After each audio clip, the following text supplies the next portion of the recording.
Gusto mo bang malaman kung ano yung totoong personality or pag-uugali ng isang babae? Mapakaibigan mo man to or babaeng nagugustuhan mo? Or pwede rin namang asawa mo or girlfriend mo. Mga simpleng tanong pero very powerful. This is Cheryl Ting and welcome back to our channel. Maitim ba skin, underarm at singit mo? K-Skin ang bahala sa'yo. Premium ang ingredients, paraben-free and sulfate-free, and FDA-approved, kaya safe for everyone. With K-Skin, ibalik ang alindog mo. Huwag nang magpahuli. Boring magtanong eh. Anong ginawa mo kahapon? What's your favorite food? Kumusta yung araw mo? Yan yung mga tanong na paulit-ulit kaya nakaka-boring. Tapos magtataka ka bakit yung conversation ninyo is dry. Ang totoo, kapag gusto mong maintindihan yung isang tao, syempre magtatanong ka. Pero dapat piliin mo yung itatanong mo, hindi yung mga surface or mga pangibabaw na tanong lang. Dapat magtatanong ka yung malalalim ng tanong kung ano yung nasa isip niya at kung ano ang tunay na personality niya. Doon mo kasi malalaman kung ano yung value ng isang babae. Number 1 na pwede mong itanong para mas makilatis mo ang babae. Ano ang nakakapagpasaya sa'yo? Etong tanong na to, maraming nare-reveal o nabubunyag na katotohanan dito. Dito mo malalaman kung ano yung value ng isang babae. Minsan isasagot sa'yo, sumasaya ako pag marami akong pera. Iba naman isasagot sa'yo pag may katahimikan ako, meron akong peace. Yung iba naman ang isasagot sa'yo, family ko ang nakakapagpasaya sa akin. Yung iba naman isasagot sa'yo, growth or learning. Dito mo malalaman kung ano yung nagmamatter sa kanya. Doon pa lang, malalaman mo na kung paano mo i-handle ang babaeng ito. Pangalawang tanong, ano yung madalas na impression ng tao sa'yo? Etong tanong na to, medyo malalim na. Dito niya sasagutin kung paano niya nakikita ang sarili niya. And of course, kung ano yung bagay na hindi naiintindihan ng mundo sa kanya. Minsan, ito nga yung tanong na mag-o-open sa inyo ng real connection. Ang babae, connection po ang gusto niya. Mapakaibigan, mapapamilya, at ma-relasyon man. Dalawa ang makikita mo sa kanya dito sa isasagot niya. Kung gaano siya kapositibo at kung gaano siya kanegatibo. Pangatlong tanong, ano yung pinaka-biggest goal mo sa ngayon? Dito mo malalaman kung ano ang direksyon ng babaeng ito. Kung may direksyon ba siya sa buhay? Kasi kapag ang isang babae may vision yan, ibang klase mag-isip yan. Palaging advanced. Masyado siyang futuristic. Hindi pa man nangyayari.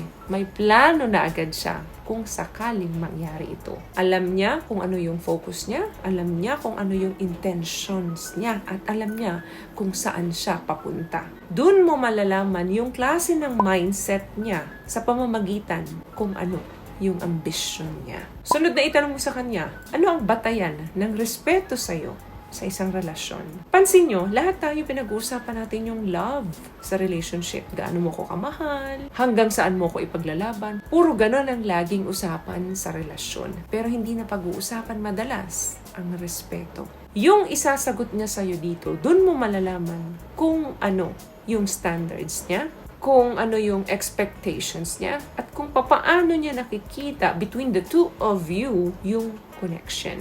What I love about this product, itong No More Dark Secret ng K-Skin, bukod sa may advanced whitening na siya na kung saan pwede niyang matulungan na pumuti yung mga singit-singit mo, moisturizing, meron siyang anti-irritation, antibacterial, maintain healthy pH level. Hindi lang pambabae, meron din po tayong pang-lalaki. Another question, ano yung mga bagay na nakakawala ng interest sa'yo sa isang tao?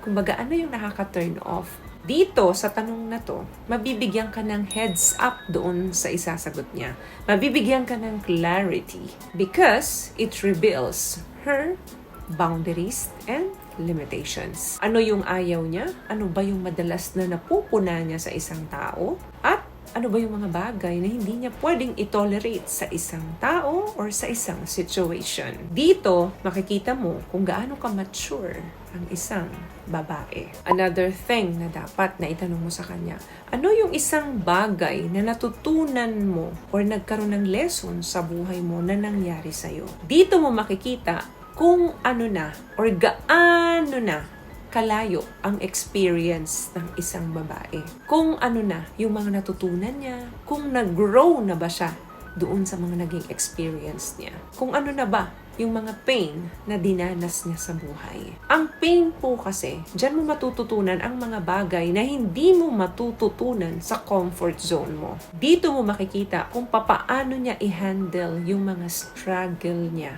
Kung nag-grow ba siya or nagsistay siya sa ganong situation. Or hanggang ngayon, wounded pa rin siya at dala-dala niya pa rin ito.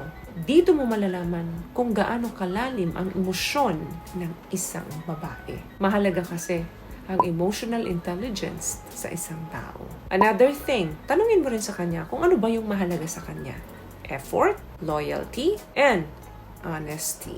Ito yung mga simpleng tanong pero very revealing. Madami kang madidiscover sa kanya sa bawat sagot niya sa'yo rito. Kasi alam mo kung bakit? Kung ano yung pinili niya dito, yan yung kulang sa kanya. Dito mo siya mas maiintindihan ng todo. Alam mo kung bakit? It's not just about asking questions. It's about listening. Pag tama ang pagkakatanong mo sa isang tao, maraming ibubulgar sa'yo yan. Maraming isi-share na story niya yan sa'yo. Kaya, huwag ka basta gagawa ng conversation lang. Instead of create connection. Alam mo, minsan, isang simpleng tanong lang can tell you everything. So, may nakuha ka bang tips sa mga napag-usapan natin ngayon? And thank you for sharing this video sa mga taong nangangailangan nito. Always love yourself and be a blessing. Bye!